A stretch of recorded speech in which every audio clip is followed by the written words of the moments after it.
Good afternoon, I'm Sean Yao, and this is One News Now. President Bongbong Marcos visited Albay today to check on residents affected by the Mayon volcano's unrest. Albay Governor Grex Lagman was with the president earlier and now joins us over the phone. Governor, kamusta naman ang naging pagbisita ni PBBM dyan sa Albay? Hello. Hello. Yes, hi Gov, can you hear me? Hi, good afternoon. Hi, yes Gov, kamusta ang naging pagbisita dyan ni PBBM? Yes.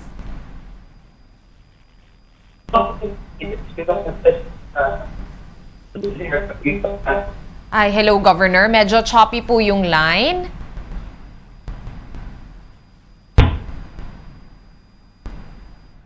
Alright, balikan na lang natin si Governor Grex.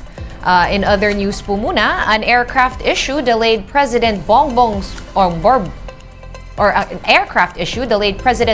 Marcos's visit to South Cotabato earlier today. Malacanang said that President Marcos had to transfer to another aircraft after the first one encountered a technical glitch.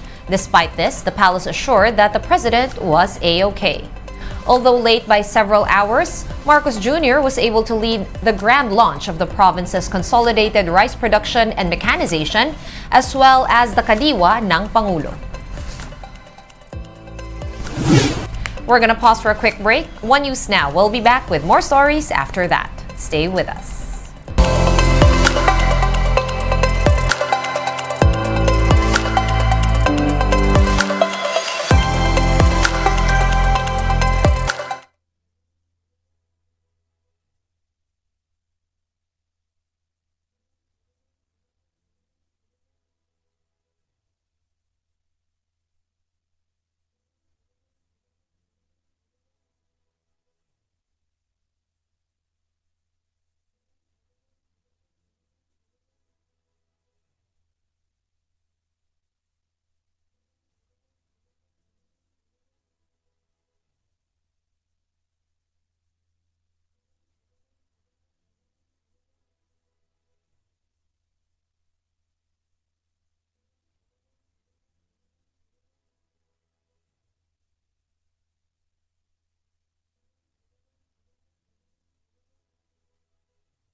You're still watching One News Now. I'm Sean Yao.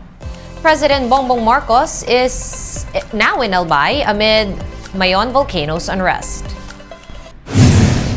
Marcos Jr. came from South Cotabato to lead the grand launch of the province's consolidated rice production and mechanization, as well as the Kadiwa ng Pangulo.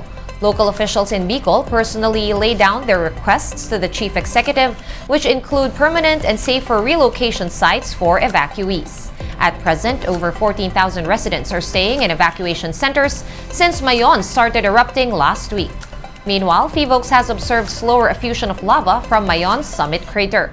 It also recorded one volcanic earthquake and over 220 rockfall events in the volcano. The National Police Commission, or NAPOLCOM, has filed criminal cases against 50 officers over last year's 6.7 billion peso Shabu fiasco. The cops have been accused before the Ombudsman of violating the Anti-Graft and Corrupt Practices Act and the Comprehensive Dangerous Drugs Act, as well as with perjury and obstruction of justice. According to the Interior Department, except for 2 officers, all the accused were seen on CCTV footage that captured the anti-drug operation. 20 of the policemen charged are commissioned officers, while the rest are non-commissioned. Hindi naman natin sinasabi na agad-agaran na involved sila, ngunit ito yung part ng due process. Magkakaroon sila ng takdang panahon mapagpaliwanag. NAPOLCOM says it is also studying the possible filing of administrative cases against the police officials, considering the extent of their involvement in the operation. Kawawa naman yung mga patrolman, yung mga non-commissioned officer na hindi naman gagawa ng ganitong hakbangin kung hindi ito na-sanction ng opisyal. The preliminary investigation on the murder of Negros Oriental Governor Roel Degamo has begun. Yesterday, the families of the slain governor and other shooting victims faced the suspects who had earlier recanted their statements, implicating Negros Oriental Congressman Arnie Teves in the crime. Teves and his lawyers were not present in the preliminary investigation, prompting the Justice Department to set a new hearing for June 27. Despite the suspect's recantation, the National Bureau of Investigation presented DNA evidence found at the scene of the crime. Justice Secretary Boying Remulla says this is enough to build a solid case against the suspects. Recantation does not stop the process of the statements being brought out in the open. Yung DNA yan, makapakita, may ibang ebidensya bukod sa mga salita. Kahit sabihin nilang hindi sila yung naroon sa patayan, yung dugo nila nakuha sa patayan. Ano sabihin nun? Meantime, the camp of Congressman Arnie Teves said that they did not receive any summons for the preliminary investigation. They also questioned the authenticity of the DNA samples presented by the NBI. Let's now take a quick look at today's other top stories. NLEX will implement higher toll fees starting tomorrow. The toll fee hike would range from 7 to 19 pesos depending on the vehicle size.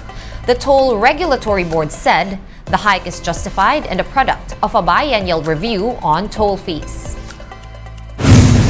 The Government's Service Insurance System, or GSIS, has assured the public that they are working double time to catch up with payables highlighted by the Commission on Audit. The GSIS says this amounts to roughly 45.5 billion pesos, which the COA noted in its 2022 report. The amount covers members' unpaid loans since 1978. And a study showed that the number of people who access news on apps or online has dropped by 10 points since 2018. According to the Reuters Institute for the Study of Journalism, audiences pay more attention to celebrities and social media personalities than journalists on platforms like TikTok, Instagram, and Snapchat. A majority of respondents preferred editors or journalists to push stories for their consumption, while less than a third preferred algorithms to select stories for them. And in sports, Eco Oil LaSalle booked a spot in the PBA D-League Aspirants Cup Finals. They will be facing off with the winner of the San Beda Letran series, which has been extended to a deciding Game 3. Marty Bautista with the details. Eco Oil LaSalle Green Archers zoomed to a 15-point lead in the first half against the University of Perpetual Help System Delta in Game 2 of the PBA D-League Aspirants Cup semifinals. From that point, LaSalle did not let their opponent mount a comeback as they maintained the pressure on both ends of the floor. Final score, 108-91 for LaSalle. With the win, the Archers are assured of a spot in the finals of the preseason tournament. They'll await the winner of the Wangs Basketball Letron Knights and Marinerong Pilipino San Beda Red Lions series. Prince Ray Alao led the Archers with 22 points. We're playing a lot of tournaments. We're expecting that some players will be banged up. Yung iba pagod. So we keep on challenging them to step up on the plate and take the opportunity. In the other semi-final game, San Beda extended the series against Letron. With the help of their hot shooting, San Beda immediately built a big lead that they never relinquished until the final buzzer. Final 74-51. Peter Alfaro led San Beda with 20 points, 5 rebounds, and 4 assists. With that, both NCAA squads will face in a deciding Game 3 for the last finals berth. But I have to give it to to our players, diba? We really gave emphasis on us being composed and to play smarter. The players really made it a point that they control the situation, and they did. Yun naman ang hats off to them. As LaSalle awaits its opponent, PBA D-League action continues tomorrow, June 15, between San Beda and Letran. For News 5, Marty Bautista, we are One News. One News Now will be back with the latest stories at 6:30 p.m. I'm Sean Yao. We are One News.